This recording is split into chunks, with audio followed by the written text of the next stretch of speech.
Okay, today our topic is methods to remove permanent hardness from water.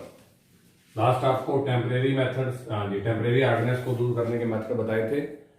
These are two, that is boiling by boiling and the second one is Clark method. Now the methods to remove permanent hardness of water.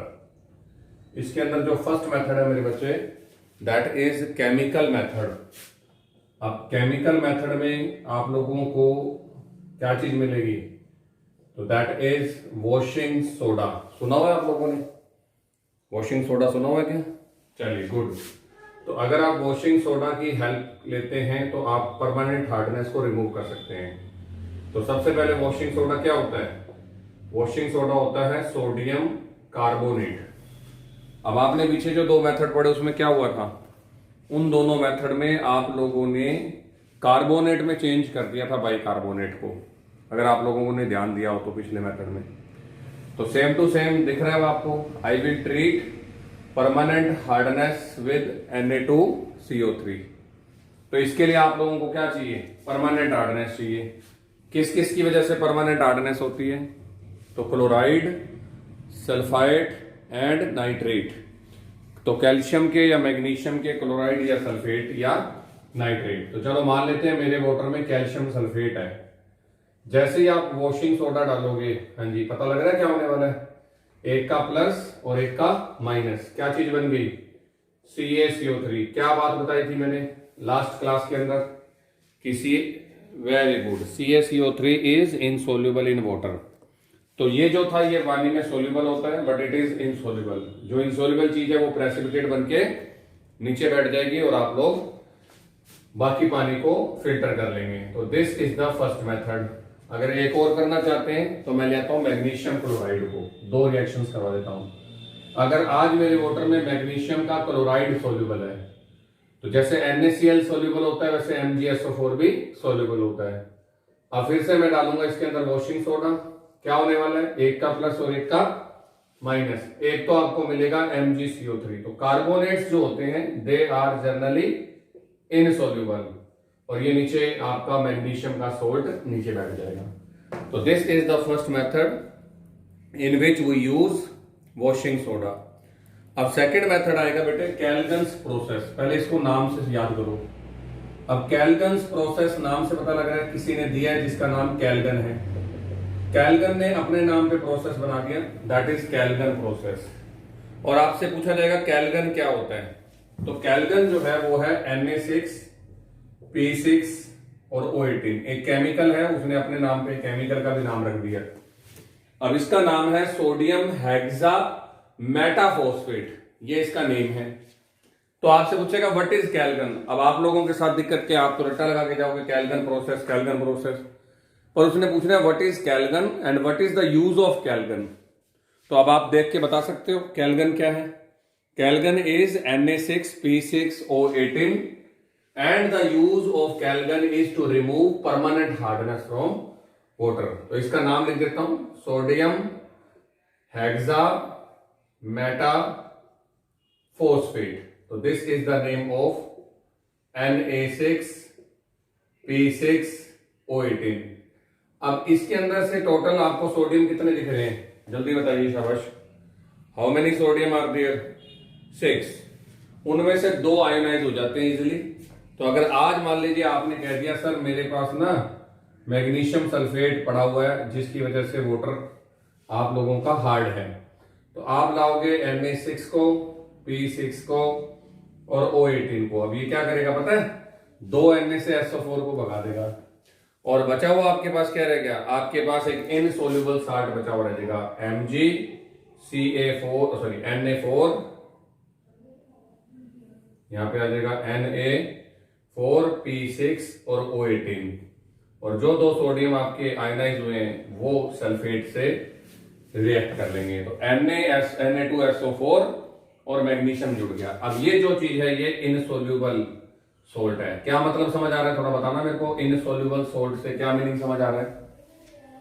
हाँ, dissolve नहीं होगा, और जो dissolve नहीं होगा वो PPT बन के नीचे बैठ जाएगा। एक रिएक्शन और करना चाहते हो तो कैल्शियम नाइट्रेट को बना लो CaNO3 की ट्वाइस, फिर से Na6P6O18। ये दो इसलिए करवा रहा हूं ताकि आपको यही याद हो जाए। एक तो बनेगा Na2SO4, एक तो आपके पास बन गया Na2 और NaNO3, तो इस बार नाइट्रेट है, सॉरी। तो this is NaNO3 plus CaNa4P6 और O18, और इसके नीचे आप लिख सकते हो कि दिस इज इनसॉल्युबल सॉल्ट। तो ये आप लोगों ने देखा जो था, that is the method which is use to remove the permanent hardness. अब थर्ड जो मेथड है वो है आयन एक्सचेंज। क्या नाम समझ आ रहा है? शाबाश, आयन एक्सचेंज प्रोसेस या मेथड। हाँ जी बोलिए, समझ क्या रहा है? इसमें आप आयंस का एक्सचेंज कर दोगे ना, तेरा आयन मेरे पास और मेरा आयन तेरे पास। तो अभी भी तो यही किया था, सल्फेट मेरे पास, कार्बोनेट तेरे पास, क्लोराइड मेरे पास, कार्बोनेट तेरे पास, सल्फेट मेरे पास, और बाकी बचा हुआ इनसॉल्युबल कॉम्प्लेक्स आपके पास।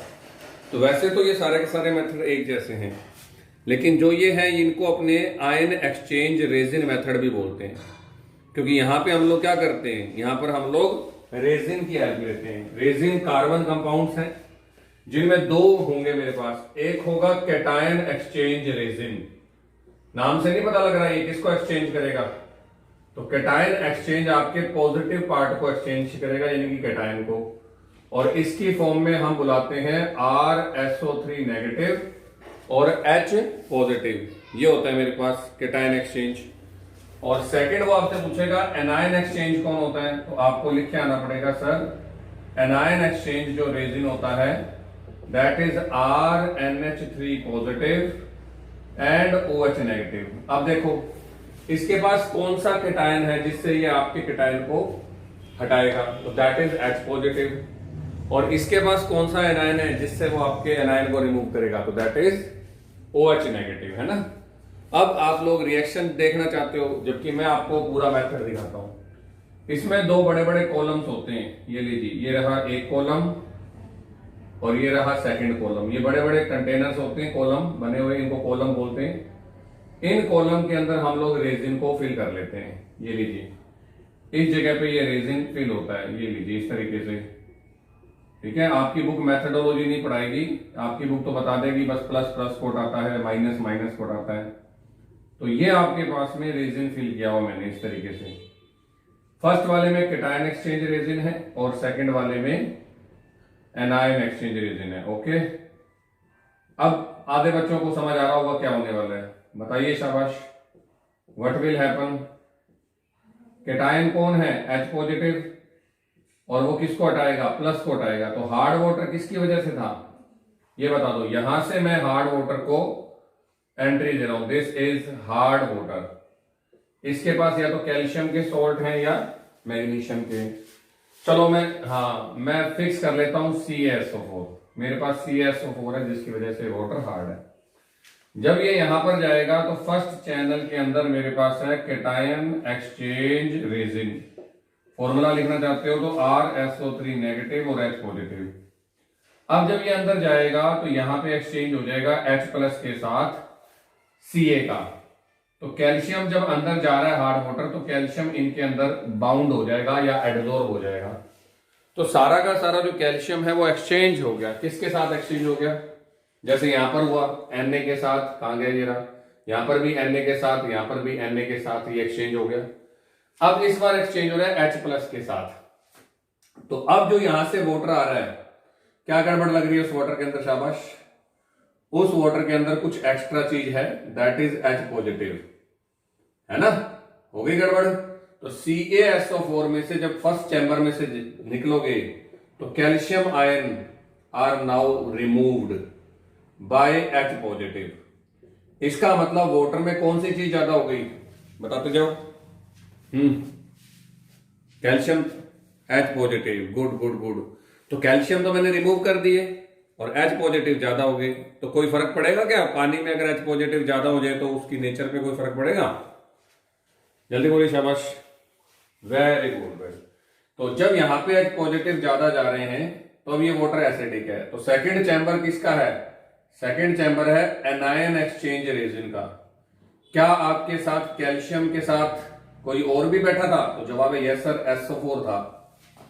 तो अब सेकंड चैम्बर में हम SO4 को हटाएंगे या एक्सचेंज करेंगे। अब SO4 किससे एक्सचेंज होगा? जल्दी बोलो, शाबाश, OH माइनस से। तो अब जो यहां से वाटर निकल रहा है क्या वो सॉफ्ट होगा? जल्दी बोलिए, शाबाश, क्योंकि इस चैम्बर में मैंने आपके SO4 को एक्सचेंज कर दिया है ना। तो यहां पर कैल्शियम रिमूव हो गया, यहां पर SO4 रिमूव हो गया बाय OH नेगेटिव। अब बताओ जी पानी की नेचर कैसी होगी? यहां से जो वाटर आ रहा है नाउ इट इज सॉफ्ट। अब ये एसिडिक होगा, बेसिक होगा कि न्यूट्रल होगा? ये और बता दीजिए आप लोग, शाबाश। कैसे कैसे पता लगा न्यूट्रल होगा?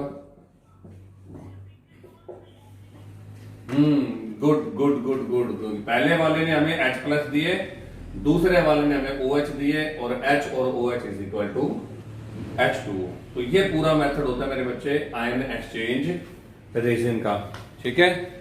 The fourth method is permutit method, और परम्यूटेड मेथड को हम बोलते हैं जियोलाइट प्रोसेस। लिसन केयरफुली, इसमें भी सेम रिएक्शन चलेगी, पर पहले याद करो परम्यूटेड मेथड और जियोलाइट मेथड। एक्चुअल में जियोलाइट एक honey bee comb like cage like structure होती है। पहले ये बताओ हनी बी कॉम्ब ये क्या होता है, थोड़ा बताओ। हाँ, मधुमक्खी का छत्ता, गुड गुड गुड। तो इसकी जो शेप होती है वो छत्ते जैसी होती है। हालांकि मैं छत्ता नहीं बना रहा, मैं तो जाली बना के दिखा रहा हूं मेरे बच्चों को। ये इस तरीके से इसकी शेप होती है जियोलाइट की, ठीक है। ये लो जी, ये मैंने बना दिया, मैंने तो बना दिया हनीबी कॉम्ब। अब ये हेक्सागन नहीं बने हुए, कोई बात नहीं, आप इसको समझ लो जाल जैसी स्ट्रक्चर होती है। और इसका फॉर्मूला होता है Na2Al2Si2O8। ये इसका फॉर्मूला होता है। इतनी सी बात मेरे को बतानी है। हम इतना बड़ा नहीं लिख करके इसको छोटा लिख देते हैं Na2Z, same to same Na2Z। तो मतलब ये जो है ना सोडियम एल्यूमिनो सिलिकेट, तो एल्यूमिनो सिलिकेट को मैंने यहां पर लिख दिया। पहला क्वेश्चन ये है कि सर इतना बड़ा फॉर्मूला लिख दिया, ये तो हमें याद नहीं होगा या हमें समझ ही नहीं आ रहा। तो चलो, किसी भी मॉलिक्यूल के अंदर मैंने कभी बताया हुआ कि टोटल चार्ज कितना होता है? मॉलिक्यूल पे टोटल चार्ज कितना होता है? 0 होता है। Let's check. ऑक्सीजन का चार्ज बताओ। -2। कितने ऑक्सीजन दिख रहे हैं? 8, तो माइनस का 16। अब चेक करके देखो, ये सारे प्लस हैं। कार्बन का भाई सिलिकॉन कितने बॉन्ड बनाता है कार्बन? थोड़ा याद करके बताओ। 4, तो 4 2 8, तो ये हो गया प्लस का 8। एल्यूमिनियम का फॉर्मूला बताओ, शाबाश। AlCl3, कोई फॉर्मूला याद नहीं है एल्यूमिनियम का? कितने जुड़े? +3, गुड गुड गुड, और +6 हो जाएगा। और सोडियम को वरदान मिला हुआ है 1 का। चेक करके देखो, 8 and 6 14 and 2 16। तो इसमें से Na दोबारा से वही क्वेश्चन आके खड़ा हो गया कि Na जो होता है ना वो आयनाइजेबल होता है। अब अगर मैं आपको कोई भी रिएक्शन बताता हूं तो आपके लिए वो इजी है, क्योंकि आप इतनी सारी रिएक्शन पढ़ाए और मुझे दोबारा वही पढ़ाना है। मान लीजिए मैंने कह दिया कैल्शियम सल्फेट है, क्योंकि ऊपर कैल्शियम सल्फेट चल रहा था, सेम उसी को ले आते हैं Na2Z, है ना। अब बताओ क्या जरूरत है मेरी कोई? Na के साथ कौन भाग जाएगा और कैल्शियम के साथ कौन फंस जाएगा? तो CaZ तो फिर से आ गया, इनसोल्यूबल है, और ये यहां पर फंसा हुआ होगा। साथ में आपके पास हो जाएगा Na2SO4। तो अब इस जाल के जैसी स्ट्रक्चर में मैंने ऊपर से वाटर डाल दिया, जो कि मेरा हार्ड वाटर है। और हार्ड वाटर को जब आप लोग डालोगे तो यहां सोडियम के वैलेंसीज होती है जिन पे सोडियम कनेक्टेड होता है।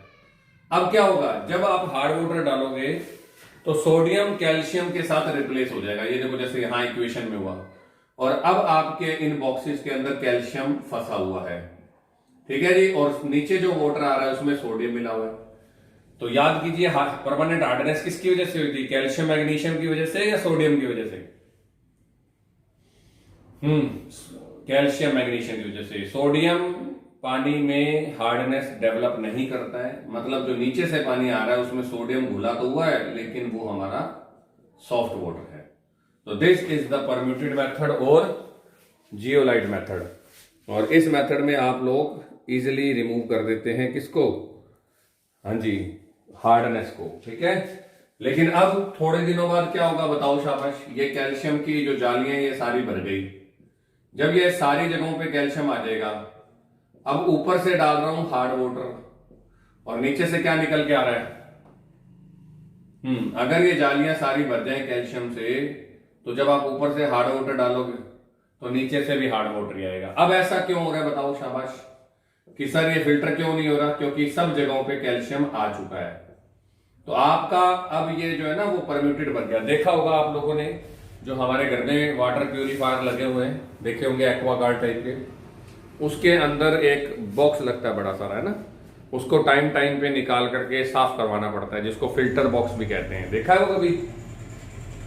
कुछ टाइम के बाद वो फिल्टर क्यों नहीं कर पाता, क्योंकि उसमें मिट्टी वगैरह इतनी ज्यादा हो जाती है कि अब वो पानी को छान नहीं पाता और पानी मिट्टी के साथ आने लग जाता है। फिर हम सर्विस वाले को बुला के उसको साफ करवाते हैं, उसकी सर्विस करवाते हैं ना।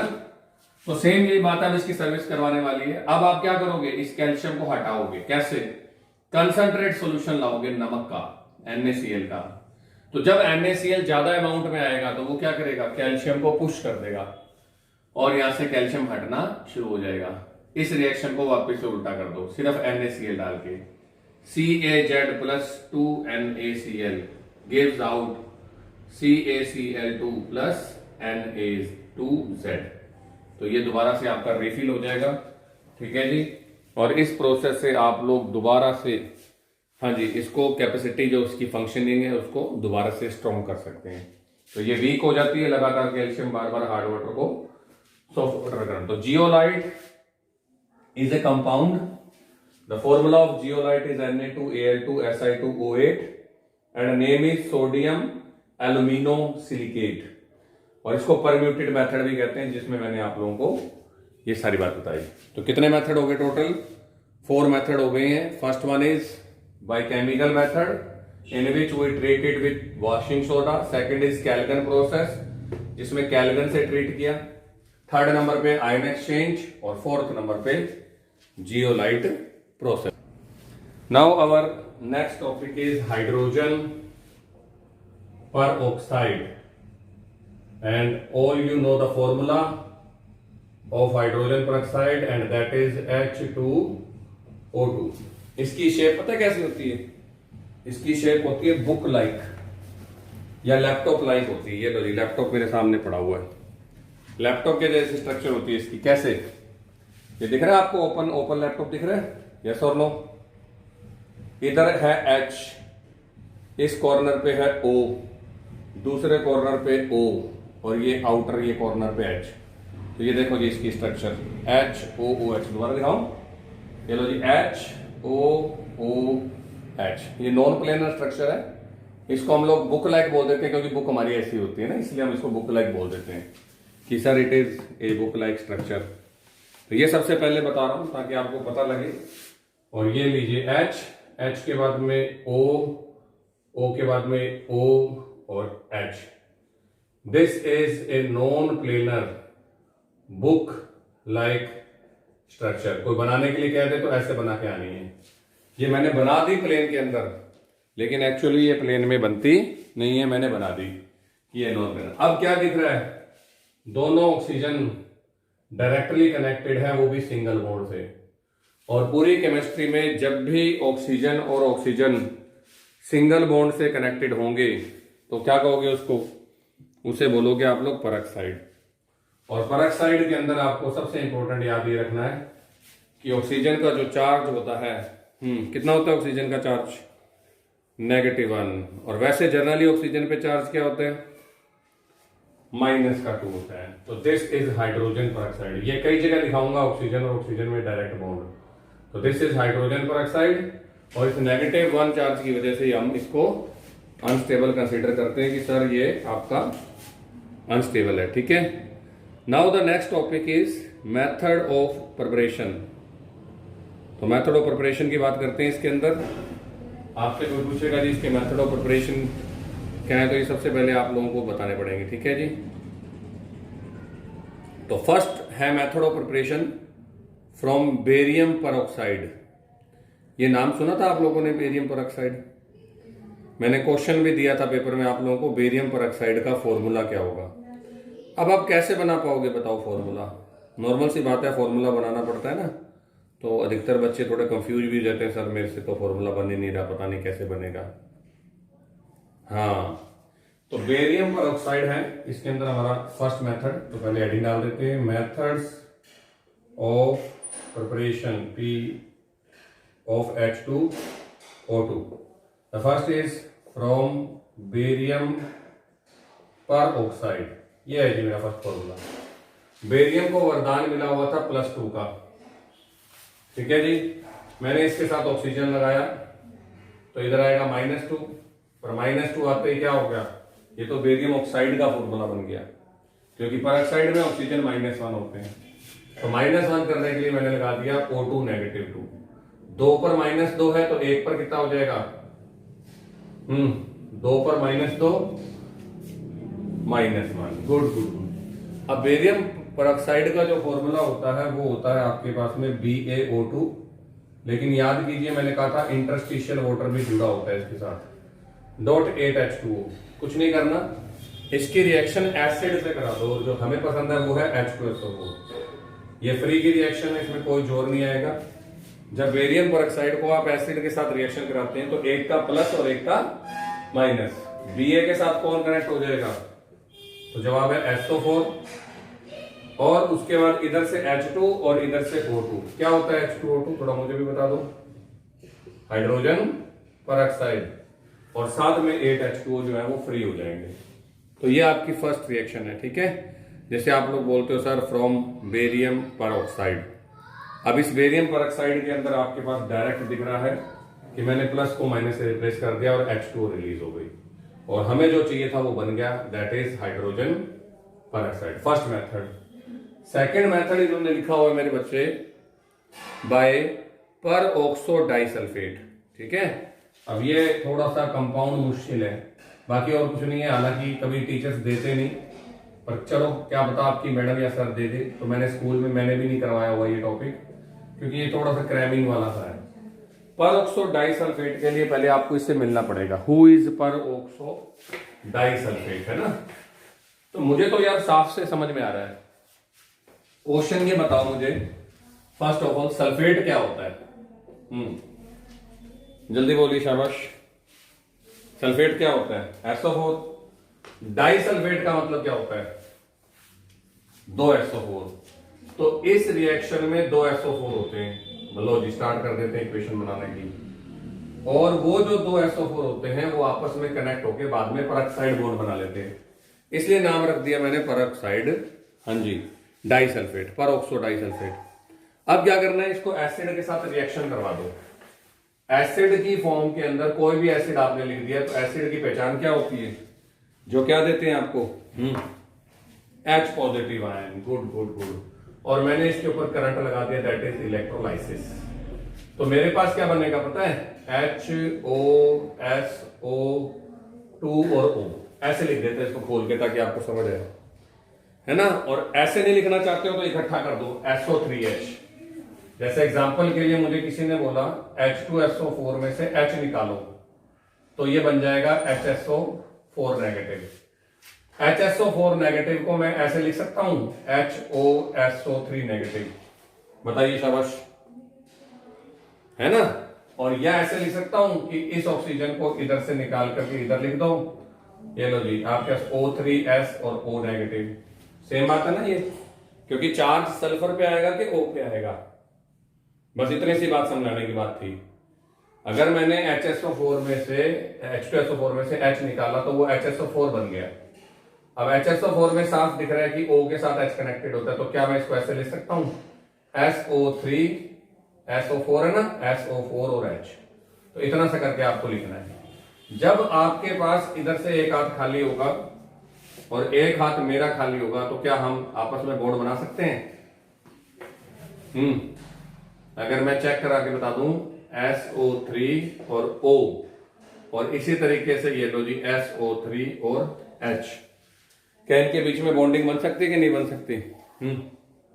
क्योंकि इसका भी एक हाथ खाली है और इसका भी एक हाथ खाली है, और क्योंकि -2 चार्ज था तो वो एक इधर O पे लगा दो और एक इधर O पे लगा दो।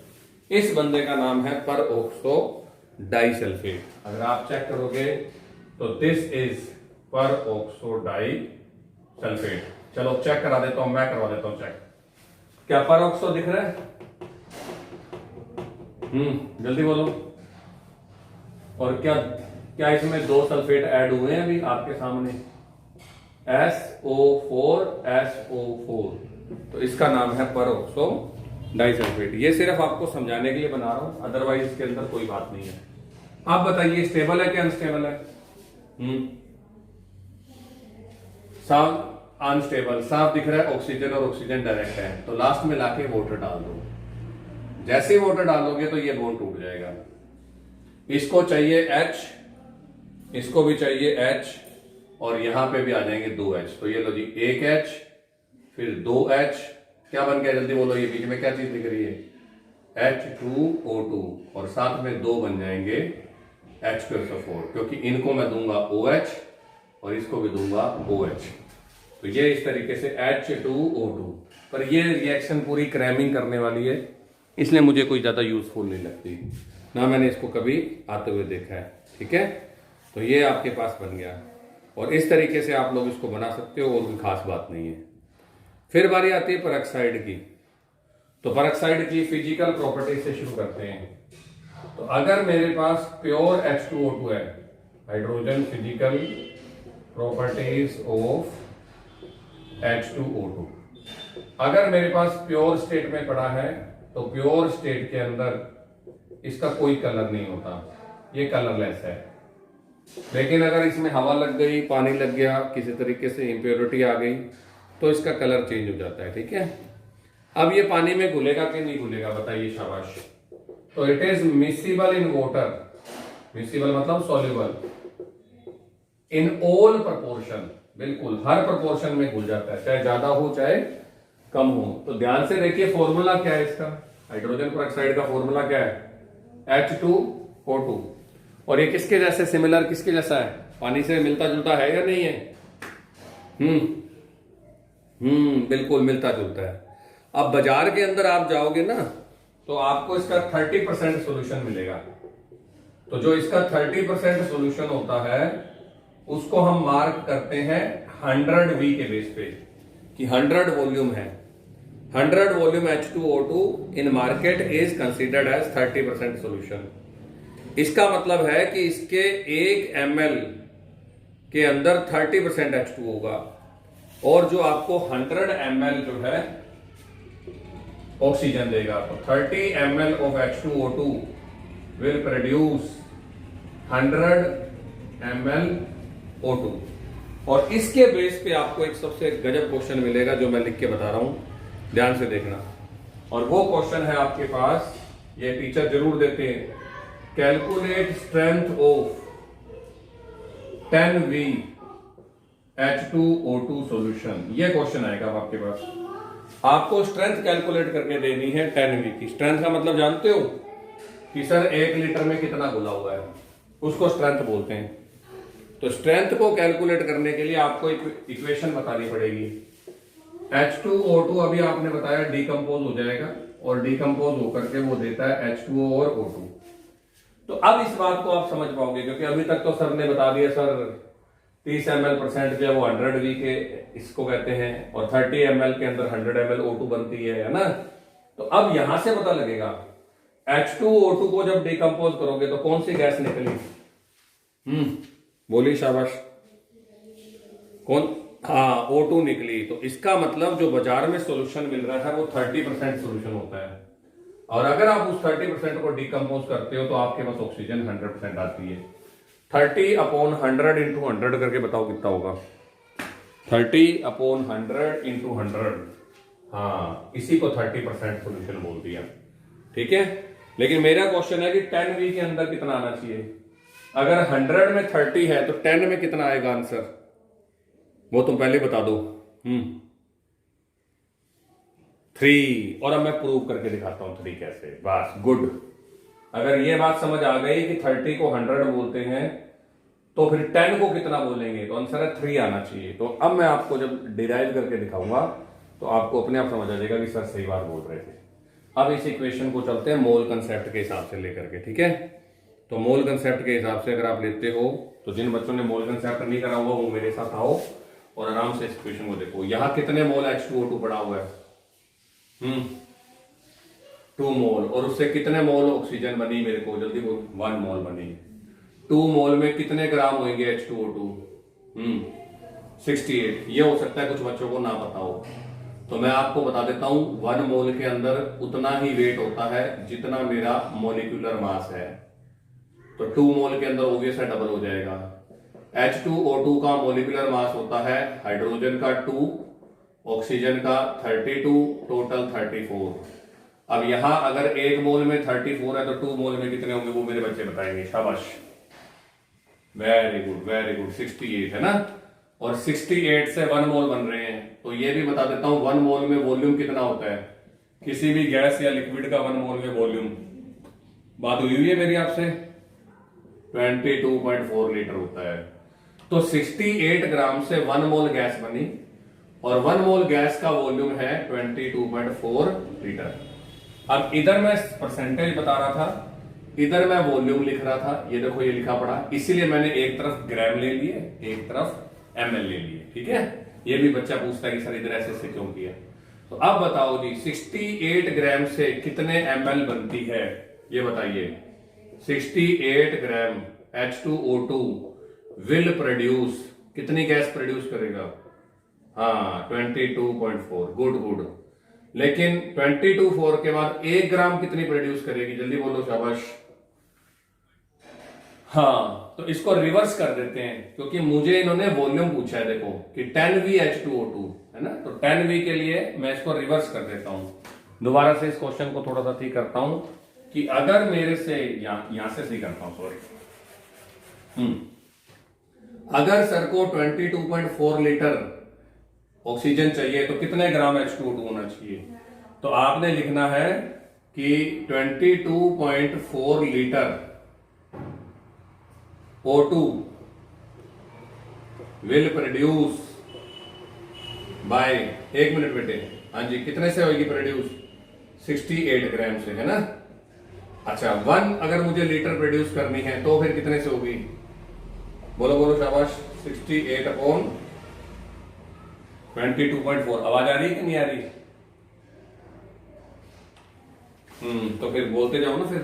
तो अब आपने क्या बात बताई कि सर यहां पे 10V H2O2 है, तो V का मतलब वॉल्यूम, और वॉल्यूम को हमने लीटर में कंसीडर किया हुआ है।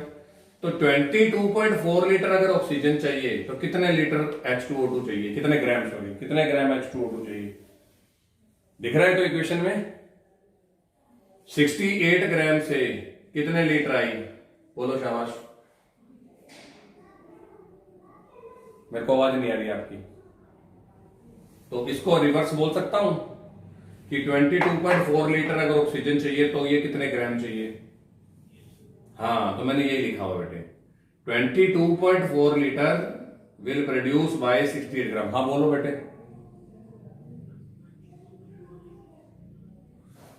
ये 1 मोल के अंदर वॉल्यूम होता है। ये जब चैप्टर नंबर 1 पढ़ाऊंगा ना तब बताऊंगा तेरे को।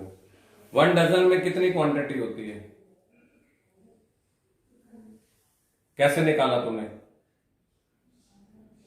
बस ये भी फिक्स है, ठीक है, ओके। तो 1 मोल के अंदर 22.4 लीटर होते हैं।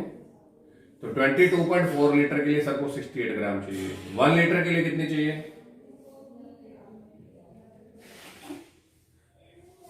लेकिन क्वेश्चन कितना कह रहा है, जल्दी बोलिए।